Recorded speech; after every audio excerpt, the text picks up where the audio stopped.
Humidus Podcast. Welcome, you beautiful bastards, to the Humidus Podcast. Once again, with me, your loyal host, Hammer. And of course, the lapdog of lapdogs. It is the subservient and ever loyal Steph the Unwise. Hello, Steph. And today we also have the legendary, the mystic. Duncan. It is Dan. He's back. Yeah. Welcome back. Thank you. Good to have you back, man. Good to be back. And today we're gonna discuss the Tokyo Game Show 2020.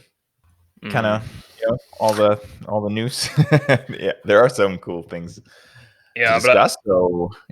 But I think our current enthusiasm when mentioning it is kind of representative of our overall vibe from the actual show here. Because this is maybe the weakest one we've seen. No, maybe tied with Ubisoft Forward. I'm not really sure. Because that was pretty garbage too. That was not too good. It's a little. It was a little bit weak, maybe. Yeah. But let's get into the nitty-gritty of things. We could just start off with the first kind of maybe one of the larger titles. It was Hyrule Warriors: Age of Calamity, and I know that Dan. Yeah. Praise be. Praise be to him. Do you want to start us off here? Yeah, sure. I mean, in short, if people don't know what Hyrule Warriors is, it's like Dynasty Warriors meets Zelda, right? It's the ultimate form of like hack and slash 1v1000 gameplay. Yeah. Ultimate power fantasy. And I'm fucking hyped. Oh, you are? Yeah. Because you played a lot of the original Hyrule Warriors, right? And I've also played like a million hours of the other like warrior titles. Yeah. You introduced me to that series actually back in the day when we were in junior high. I mean, it's probably one of the most mindless like video games, but it's also super fun. But anyways, the first Hyrule Warriors it's cool if you're a fan of both sides. Mm-hmm. But the story is really weak, right? Because it's just like hodgepodge put together. Right. Like gameplay first, story second kind of thing? Yeah, it's kind of when they have an anime movie, right? Yeah. Where they make some kind of B-rate bad guy kind of situation. It's not really and it's non-canon. Yeah. Like no consequences for the story whatsoever. Mm-hmm. But this one looks cool because it actually tells the story of like the prologue of Breath of the Wild. Yeah.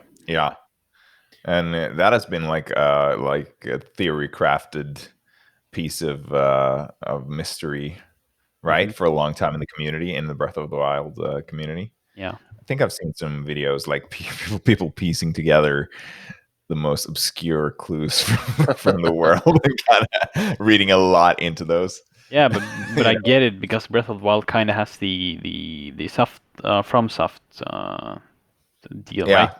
There's not much lore like presented to you, so you kind of need to piece it together. Yeah, and I think that's a wonderful way to present a story, at least when the game is so good. So you get a very dedicated community that kind of can just live in that fantasy, and explore and delve deeper and theorize. Mm-hmm. But what would you say are like main differences that you can gather from the trailer? And we did get to see a lot of gameplay here, actually. Mm-hmm.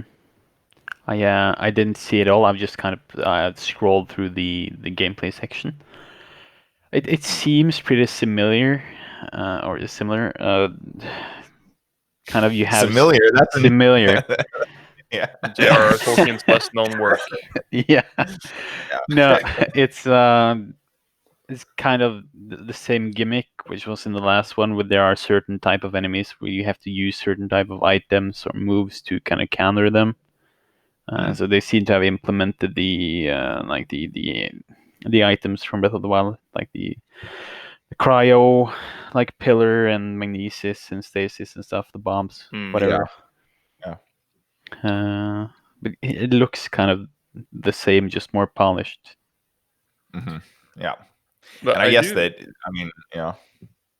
No, just I was just thinking the aesthetic here actually feels like it looks more um it looks more like Breath of the Wild than Dynasty. Like the Hmm. actual the look of it. Yeah. Except for the minimap that clearly shows the Dynasty Warrior type of like map design. But it looks really good though. It really looks like it didn't just appropriate some Zelda assets into the Dynasty Warriors engine. It looks to me pretty much like they put a lot of effort into making it look like Breath of the Wild. Hmm. Mm. And Yeah, I was thinking about the differences from the last Hyrule Warriors. Are there any innovations that you can kind of gather from the video from the trailer here? uh, not really that I could see like on a first like view, but you we shouldn't expect too much because the No, Warrior series are not famous for taking chances. Yeah, no. you can say that again. It's Um, kind of like the same recipe every fucking time.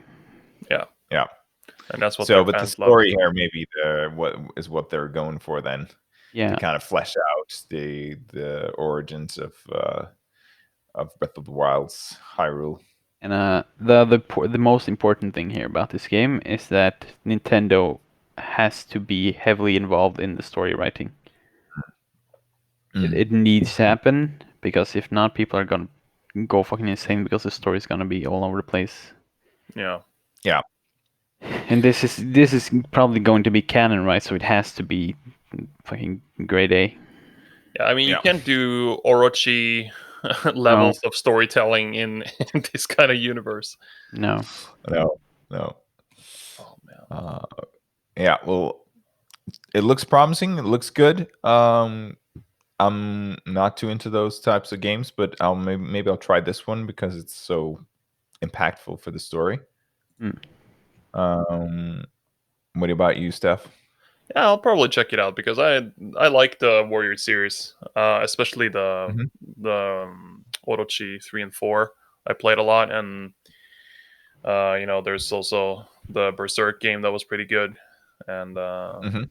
and Gundam, which is the dankest of them all, but also has a lot of. I think is that the first one you showed me, maybe? I'm Uh, not sure. because I remember you had the Gundam game, and I Yeah, joined you home from school one day, and you had I think this first or second one, and we played it, and it was just like super janky, but it was also really funny. yeah, I think so. And then you just absorbed me into the world of Dynasty Warriors and Guan Yu and Lubu and all of Yeah, that after. and we So we I'm also have One Piece is also heavily into this oh genre. yeah, Oh, There's 4 titles: Pirate Wars. that's supposed to be cheer. quite good and successful too, right? Yeah, I played number 3. It's pretty fun. Hmm. Would you say it's good for like because I saw it's constantly on sale, so I'm wondering like is it good for someone like me who's not very into the anime? Is it good as a Warriors game as well? Like Yeah, is I it a mean, fun way to just uh, casually experience it? every Warriors game except the open world one is is good if you like Warriors games. Okay. You're gonna be into it. All right. Like you have pretty diverse move sets, right? Because it's One Piece. Yeah, So that's what I thought. Moving on to the next game on our list, or yeah, the next game that we considered to be important. It was Monster Hunter Rise, Yeah. new Monster Hunter game, and Monster Hunter. I mean, that type of formula is always a interesting, cool type of title. We've all played the games Yeah. to a lesser hmm and more dedicated extent. Yeah. Uh, I did play Monster Hunter 4 to completion, but I've never played too much more of Oh, the you played series 4 on which console? on D or 3DS, I think. Yeah. Oh, Hmm. that's one of the harder titles too. So I mean, Oh, I guess Yeah. you're Props to me then. yeah, yeah. That's what I was gonna say. You completed the rite of passage. Yeah, it was I think I kind of burned out on that because it was a very Understandable. hard grind. Yeah, It was a yeah, it is. very hard grind. And I actually used a lot of time or like because it wasn't 3D. You know, when you have a portable console, you can kind of pick it up and forget about it and then kind of get a new impulse of wanting to play Yeah, Hmm. years later or a month later or like half a year. And it was kind of like that for me. I remember playing it on vacations like very religiously and then kind of putting it down and then picking it back up again. yeah. But yeah, what did you think of the trailer for this one? Well, it looks more story focused. I mean, they introduced more story in world as well, but this one looks even um, more so. Hmm. And I don't know, the story that's kind of like, I don't know if that's a selling point for me because Monster Hunter isn't known for its story, and to be honest, the story of Monster Hunter World wasn't really, you know, Shakespeare. It is not, No. and it was more just like it's always been an incentive to just kind of push you into the next biome, or to chase you after or like make you chase after the next elder dragon, which otherwise normal people would stay the fuck away from. Mm. Um, so I don't know. It really depends on their ability to craft a compelling story here. Otherwise, I feel like it's gonna be in the way a little bit. But Yeah. if it's if it's the same kind of, how to say, if it's the same kind of like depth and has a lot of content, like the other Monster Hunter series, then yeah, I'm sure it's gonna be a good title. It looks more, Mhm. it looks very fluent in its movement and stuff like that. Like there's a lot of, Yeah. Hmm. with the grappling hook and all these things. So that's gonna be cool to see. But the thing is, of course, you always see the best part of it showcased in the trailer. But then when you Of actually course. play it and you see how the monsters move, Mhm. usually it could turn into kind of like something a little bit janky that could more often than not put you in a bad spot. So with my kind Yeah. of gamer luck, that always happens. So Yeah. I feel the same way. I think that for these types of games, it's always I I don't know. When there's jank, yeah, I don't tolerate it very well. You know yeah, that just tickles me the wrong way. So just a little bit of jank can get me to kind of stop playing. yeah, Especially when you feel it's such a difficult game and it's very grindy. And when you feel that okay, now I've invested a lot of time now, and it's still you still kind of die sometimes from just blatant, camera angles or movement jankiness. Then you just, yeah, I don't know. But I mean, I recognize that it's really difficult to get that perfection. But when you do, I also really kind of give them all of my time. Yeah. yeah. It's could go either way for me. It looks Mhm.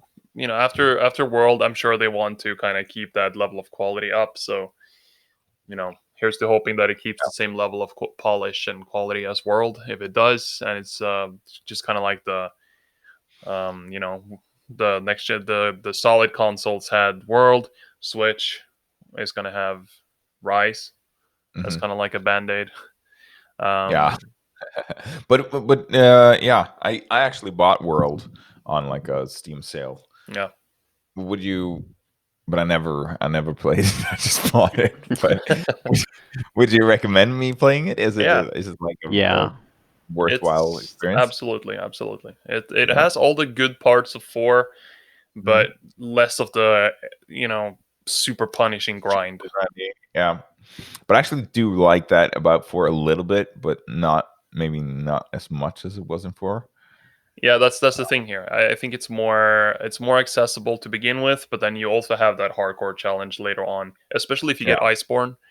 Yeah. There's definitely some fucked up, really super difficult bosses and stuff in here. Mhm. But it's a little bit more. yeah, like I said, accessible. It's a little bit easier to just kind of. It's not as hardcore anymore. At least for the main portion of the game.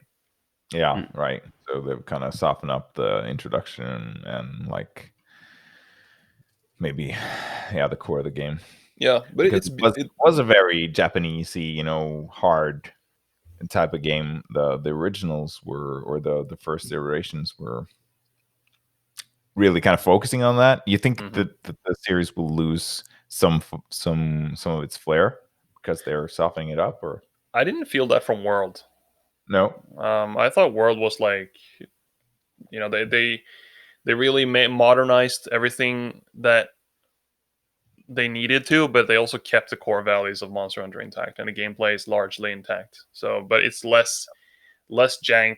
Um, they just found other ways to make monsters harder Hmm. without making it because of jank. You know what I mean? Yeah, So yeah, you still die a lot, but it's at least it yeah, feels like it's your fault. yeah. But that's a good way to die, right? Yeah, yeah. Can't complain when it's your fault. Okay, so moving on, the next item on our list is Near Replicant. Mm. Um, Mhm. what do you think about this one, Dan? Ken? I mean, I'm hyped for any near title. I played Automata when it came out, and I love it. It's, it's an intriguing game for someone not familiar with Yoko Taro, I'd say. Yeah. Hmm. I didn't really know quite what I was getting into, but I'm guessing like all of his titles are like that, weird in a good way. Yeah. So I'm looking forward to it, and since I understood we're getting two titles, so Mm. Yeah. I, this is isn't the, this is kind of like the thing with Nier though. It's always a little bit like confusing. It's never just straight up. Um, no, just like they tell you that, oh, there's a remaster and there's a 2D and 3D mobile game or whatever it was. yeah, It's just like, yeah, here we have replicant version 1.224744871139 blah blah blah. Yeah. Uh, and then there's also like this mobile game that's not only 2D but it's 3D as well. It's just like, all right, Mm. how's that going to work? Well, who cares? You'll play it anyway. Okay, fair yeah. enough. Yeah, it'll come to the replicant version 1.22474487. It's gonna come to PlayStation 4 and Xbox One and PC via Steam. Mm. Yeah, Uh, so it's not gonna be a next gen release, I guess, from this. seems It's like just yeah. gonna be gonna be like a polished. But yeah, what do you think about this one? We gathered that it was based on a Japanese kind of spin-off version or something like that, that was not released in the West. Yeah. Okay, wasn't it the first release of Nier? Because Nier was a Yeah. spin-off from Drakengard. Yes, Yeah. that's right. It Yeah. was the first release, and yeah, with another protagonist, I guess. It is like the first time us Western audience members will actually see the near replicant story. Hmm. Yeah. So for us, it's gonna be a new experience, but also remastered. So I don't know. I think I think this could be a really cool way to get into the series. Maybe. It's a good Mm. package. It's a good package. Okay, so moving on to the next game on the list, it was the Night City Wire Episode 3 for Cyberpunk 2077. Yeah, we've talked about this game a little bit before on the podcast. Yeah. It is a definite buy for both of us, for me and Steph. I don't know about you, Anne. What do you think? Yeah, definitely. Hmm. So this is one of the most promising titles, in a long while, I think. Yeah. Hmm. Just looks good on every level, and yeah. Did we get to see? I don't know if it. I feel that I'm already so hyped for this game that I really can't, push it even further. Yeah. Uh, Same here. No. Even though, yeah, we got to see some new stuff. It was like, I'm still really, really hyped. So it Yeah, really doesn't matter. It's more like, give me this game already. Yeah. yeah. I didn't even. I'll admit I didn't look at the Night City Wire this time because I feel like like you said, already at max hype. Yeah, The rest is you've just kind of like, already decided, so yeah, you don't want to spoil yourself too much. I feel that way too. So I didn't really nitpick or I just kind of saw it and moved on fast, so I didn't get too many spoilers. yeah, I didn't watch it either. I actually haven't watched or seen anything since the first trailer of the game. right. Yeah, I've stayed away from everything. I mean, I respect that. I mean, this game is going to be. You just recognize when it's going to be a masterpiece. To Mhm. Yeah, just not get very spoiled and just don't ruin the experience. and I think that for you who's managed to stay a cyberpunk virgin this whole time, you I can imagine that for you the experience is going to be super impactful as well because you get to take in absolutely everything as completely new. Yeah, like the one thing I've seen is like the early like one mission walkthrough where you start out like in the city and you have to drive the car out to like the industrial area and Right. like break into some facility. Yeah. I think for you it's I think we're definitely going to have an episode on this game, maybe even two. Mhm. Oh, for sure. Because I know that I'm going to play through the game at least 3 times. Um, and I think there's a shit ton of content there, and it's like just gonna be so much stuff to actually bring to the table in a discussion later. Mm. Oh man. Okay, so moving on to the next title, it is Resident Evil Village, which we also Mm. covered extensively. I feel. Mm, Um, yeah, we got to see. This was more of a, I don't know, compilation of cinematics and stuff from the game. I guess looks like in-game renders to me that are just, yeah, but Mm. there's no real gameplay. It doesn't contribute too much to. I don't know what you feel, Steph. The last time we said that it was kind of the absolute first trailer was hyping us up to high heaven, and hmm now the second one was a little bit more, yeah. And Yeah, this one, I yeah, I don't yeah, know. same thing It with looks this okay. one. Yeah, it looks okay. I think it doesn't get me too much more hyped. What about you, En? You Yeah, it's what kind you? of the same. I'm Yeah. as you guys, I'm hyped for this game. I saw they said it will feature more exploration than Yeah, RE7, uh, Yeah. which is cool. I'm kind of hoping this game to take me back to RE4. Mm-hmm. It kind of feels that way.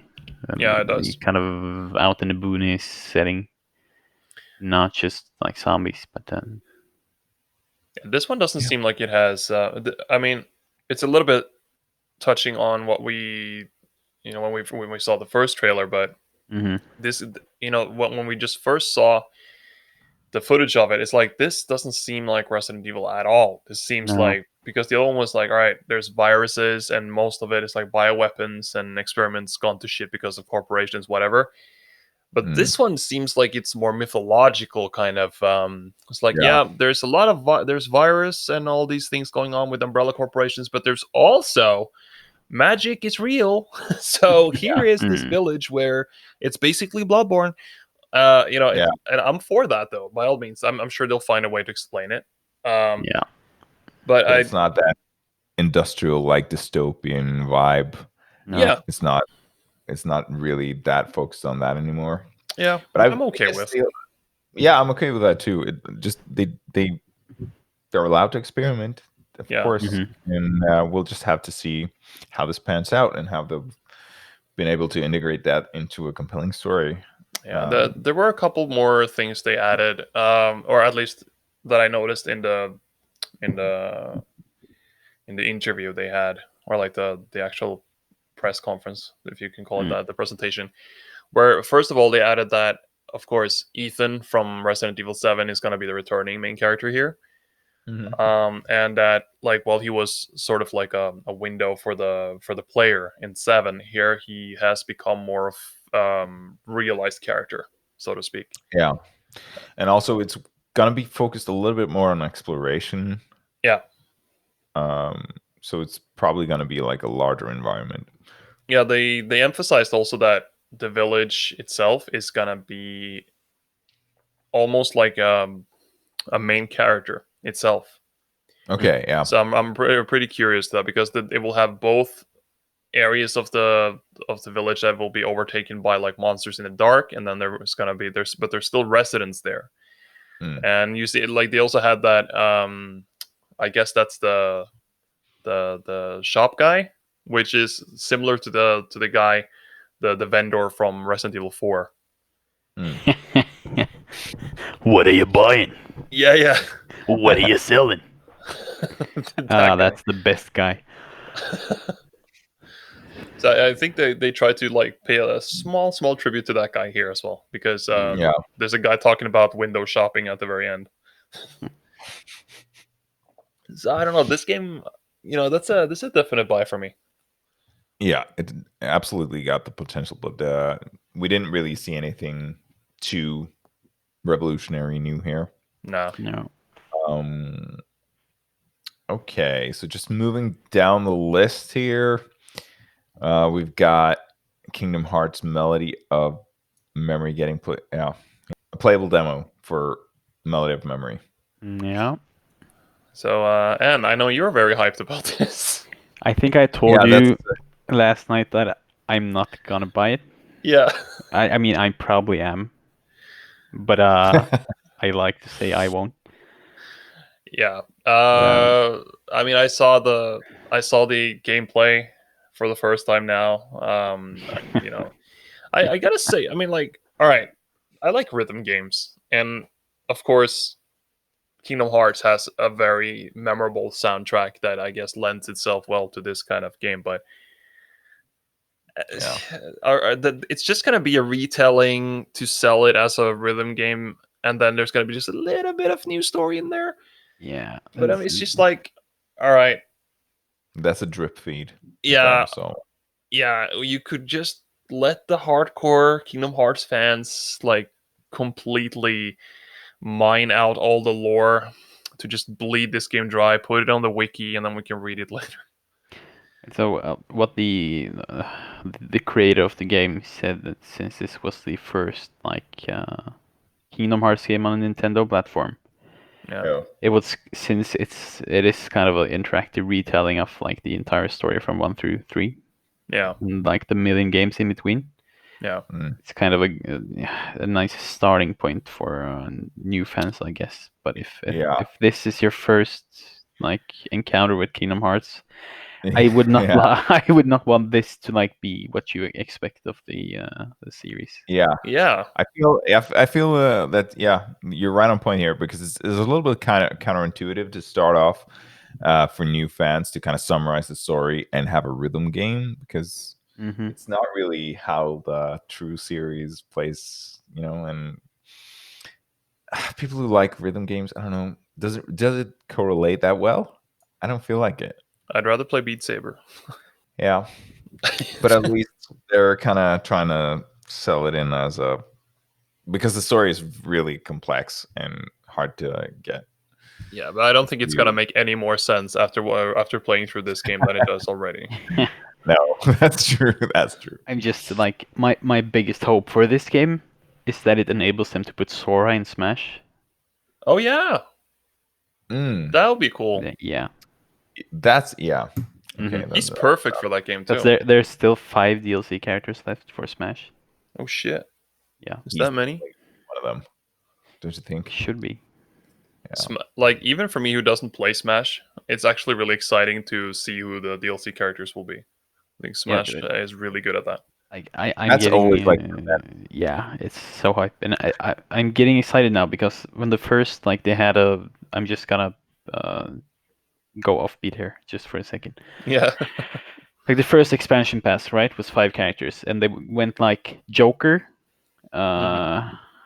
Joker, Hero from Dragon Quest, Banjo, Terry from King of Fighters, and then Byleth, the main character for Fire Emblem Three Houses. And there was an outrage because it was such a lame character. Yeah. And there's Yeah. like a million Fire Emblem characters with swords already. Yeah. So the right. first one now is Min Min from Arms. So like everyone is expecting them to have like learned and put out the most boring one to begin with. Yeah. Who do you think would be, or like, what's the main suspicions for Crash. potential? Crash. Crash. Yeah. Crash. Yeah, Oh, Crash. Okay, yeah. that's cool. That's a bit of That would be an unusual pick too. Or like, I don't know. I wasn't expecting that at all. I mean, Crash, Master Chief, and Doom Guy is kind of the most like anticipated. If Master character. Chief is in there, yeah. I mean, he was in Dead or Alive. I mean, But Snake's in the game, right? Yeah. Snake's in the game. Right, that's true. But still, like Doom guy. Yeah. I mean, Imagine him like fucking grabbing his crotch and like blasting Mario's brains out. yeah. Just to not discredit Nintendo entirely, Ridley in his release trailer kills Mega Man and Mario. Actually Yeah. kills them. So Oh shit! I didn't know that. Yeah.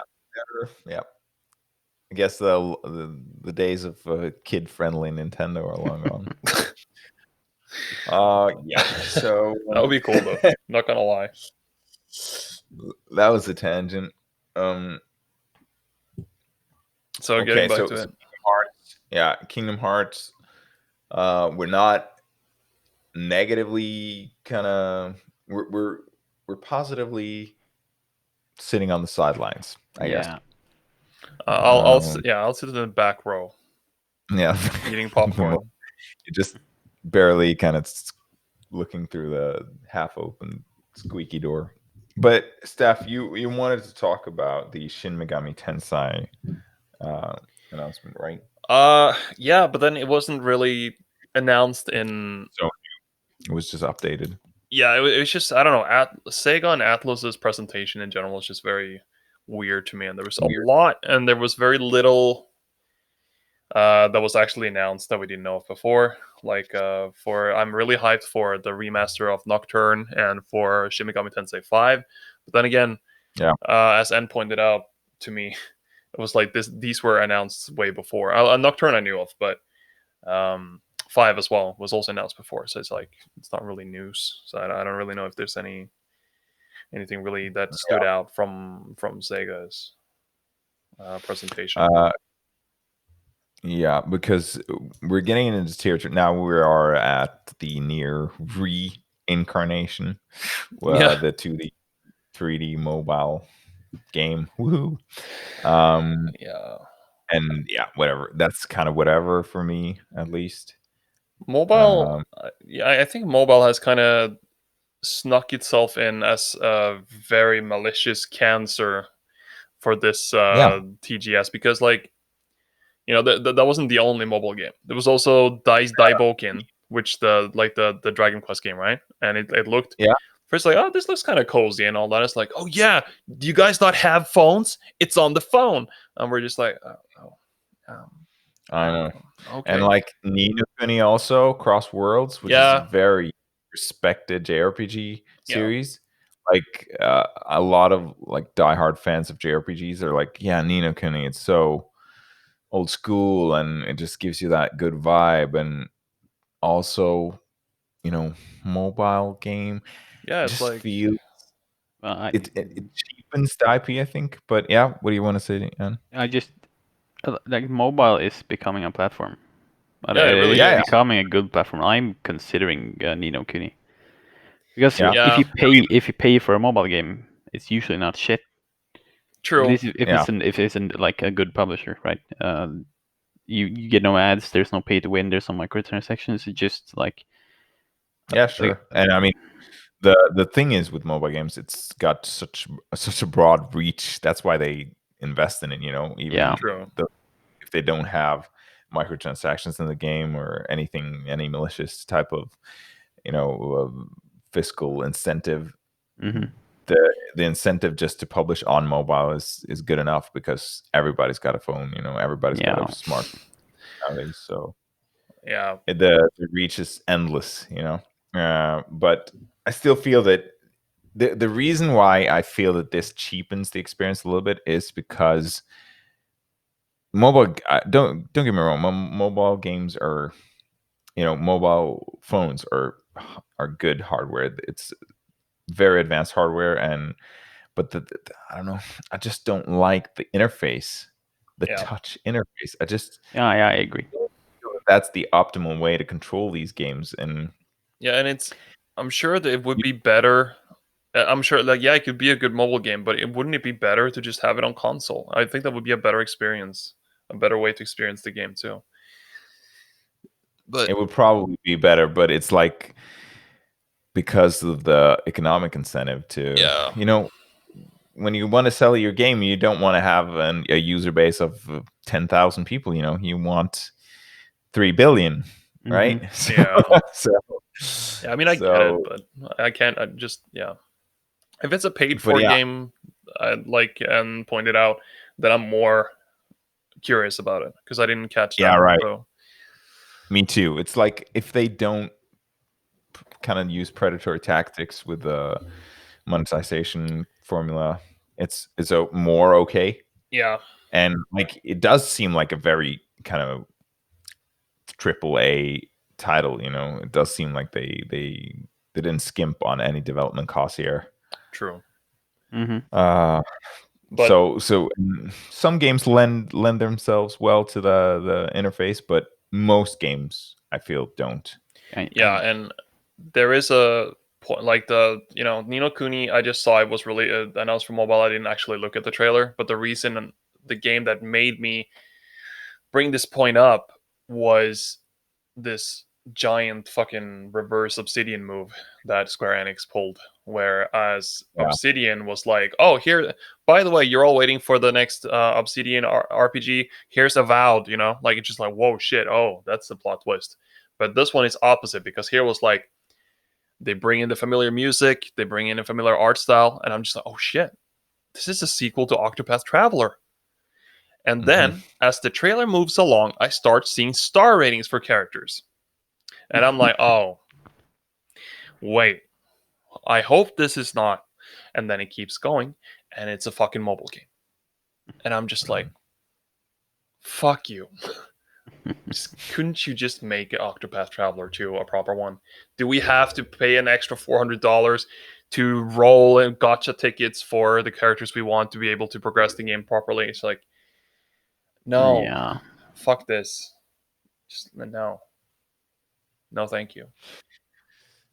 Yeah, that kind of comes with the mobile genre, but I don't know. We'll just have to see how this world gets along. I feel that 2020 is so bleak already that this is kind of the icing on the cake.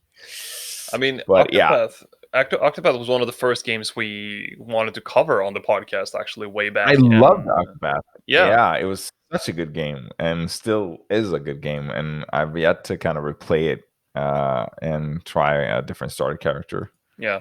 Did you play that, Dangan? Yeah, we talked about that, didn't we? And I'm not sure I talked about it with you guys. I played a couple hours, I believe.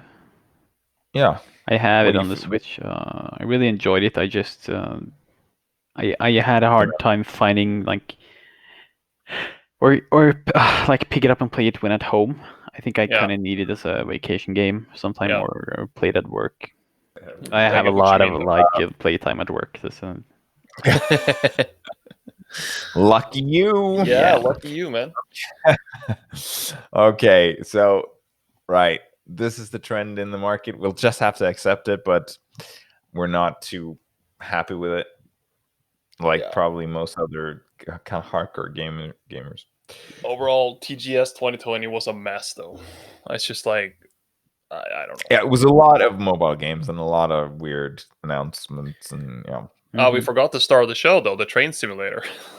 The train simulator, which was hilarious, and also Microsoft Flight Simulator the Japan World Update. Yeah, I mean, Aren't you excited? yeah. I actually tried Flight Sim when I subscribed 2020? to Game Pass. Yeah, because it's on Game Pass, Yeah, right? okay. So I tried it, Yeah. and I was trying to map the controls because I thought, like, of course, only plebeians play it with keyboard, but that's what I have, so I kind of have to make do with that. So I thought, all right, but then the main buttons are gonna be like what, a little bit streamlined, right? Wrong, because the No, no, no. actual No, no, no. steering buttons are on the numpad, which I don't have on my laptop. So Oh my god! But do you do play with a keyboard? The pros play with a keyboard. do they? I mean, if yeah, for sure, and of course a joystick as well. Yeah, But they want to kind of bind a billion buttons to like all the small controls in the airplane cockpit, and they want to simulate like a full engine start, which is a very complex process, in the yeah, real world. You have to kind of like open up one, especially with jet engines. There's often one engine that kind of starts the whole thing, yeah, and they need to cycle up to some kind of RPM before they can start the main engine. So you often have like one auxiliary engine that starts up, and you have to route kind of the fuel to this one, and then you can warm. And when that's at full power, you can use that to start the main engines, and it's a very complex process. And that's what flight simulator geeks like love, and they and want as many buttons as possible to simulate that. yeah. I'm all cool with that, but then I literally just wanted to kind of enjoy the graphics and visit places I know, right? But what Yeah, happened you wanted to instead, pick up a play experience. yeah. I mean, because it has several difficult levels, and I was I was prepped Mm, to do the tutorial and get into to get into the sim a little bit, right? But yeah. what happened was the remapping bugged out. So I Oh, managed to rebind the arrow keys to at least be the steering, like the main steering, right? yeah. Or so I thought. But here's the thing: when you remap them, the controls that was bound to those buttons previously was steering the camera around the cockpit. And that's all Oh, well and good, but in normal games, when you remap a button, you remap it, so the previous function disappears. In Flight Sim, it does not. So, what happened? But I thought it did. And what happened then was, at yeah. first when I tried it, like, yeah, sure, I did steer, but I also bounced around the cockpit like a drunk idiot. And of course, Yeah. I completely crashed. And then I was like, all right, so I have to delete those functions. And so I did on every button except for the right arrow, which when I remapped it, it disappeared. I couldn't find it anymore in the controls, and I searched for a full 15 minutes. It was gone. So, which means that whenever I wanted to steer to the right, my, like, I guess character, or like the pilot character, just like kind of traveled to the right of the cockpit to the rightmost edge. I was like, all right, I guess I just have to steer it from the right seat, you know? Yeah. It's fine, you could get around that, but then that it just kept happening, and it just became a mess to play. And So that you was, weren't too impressed I'm sure it's with the a control fabulous game scheme in a lot of ways, of but that game. I Yeah, think but it's just, yeah, I mean, when we saw the first announcement of it, I was like, "Whoa, a new flight sim! That sounds really cool!" And like with the new graphics cards from Nvidia, the 3080 and the yeah, 3090, yeah, I feel it's kind of like perfect, to push the boundaries of what graphics, entails these days. yeah. Did you guys consider those cards, by the way? No, Thank you. No, No, no, you didn't. I But I have a no. guess friend who bought it though. you had a friend, yeah, who bought the Founders Edition. Yeah, he bought the ones that cost Or what's the, the kind of parallel production versions. I'm not sure which of the editions, but he paid approximately $1,000 for the card. Yeah. Mm, okay, that's probably the founders. Yeah, because Um, yeah, that is a respectable amount of money. yeah, but that guy's rich, but rich as but fuck. I think So that yeah. If you don't, I mean, I feel that the 3080 is really, even though it's really expensive, it's a really good value for money sure, because it outclasses the previous generation on very many levels. Even though it doesn't have the dedicated drivers that the Titan card from the previous generation has, still a really good card. But I guess that you guys are a little bit more console players than I. I'm a more of a PC focused guy. All you Yeah. listeners out there. So I'm actually considering it. I think I made the mistake of buying the 9080 Ti Yeah. uh, right before the launch of the 10 series. I Right. was like, I just got the card, and I was just about to like, oh yeah, I'm gonna assemble my PC now. It's gonna be so good. And then the announcement dropped, like, yeah, we're gonna do a next gen. I guess it was my mistake, for not being up to date on that. But Couldn't still, you just that was, return it? I could have returned it, but I mean, then I had all my pieces, and the card, the 1080 and 1070 was not, to release Mm. for a couple of months. Yeah. So it was announced, but it wasn't, in stores. So Mm. it just became too hard for me to not assemble a PC and just have it in bits and wait. Yeah. And I think no, I think that my power supply was good enough. So, but still, yeah, that was a blow. Yeah. And I think just for my case, I love playing on the PC as well, but then I don't have the budget for it. Just not at all. Yeah, but you just bought the Switch, and you have multiple consoles. If you just Well, save I up, yeah, I do, but then here's the thing: my Switch and let's say the Xbox, I can bring along to Japan when I go back there for studies. It's not that's so true. easy to bring my desktop, and it's also not that easy to justify the purchase of a component for $1,000 for my desktop to my No. parents. Um, No, that's a good side of being you know, a 100% employee, yeah, or I'm not an employee even. I'm working for myself. But yeah, you yeah, got some expendable currency. yeah. I definitely in the future when education is done, the working situation is stable and all that, the career path is like really begun, then these kind of purchases are going to become more realistic for sure. Yeah, yeah. Mm. I think that you're gonna move. You're gonna come to my side eventually. My Yeah, I want to go there. yeah. But do you have anything other to add to the Tokyo Game Show part? I feel like we're quite done now. Yeah. And Yeah. nothing No, more. I got nothing.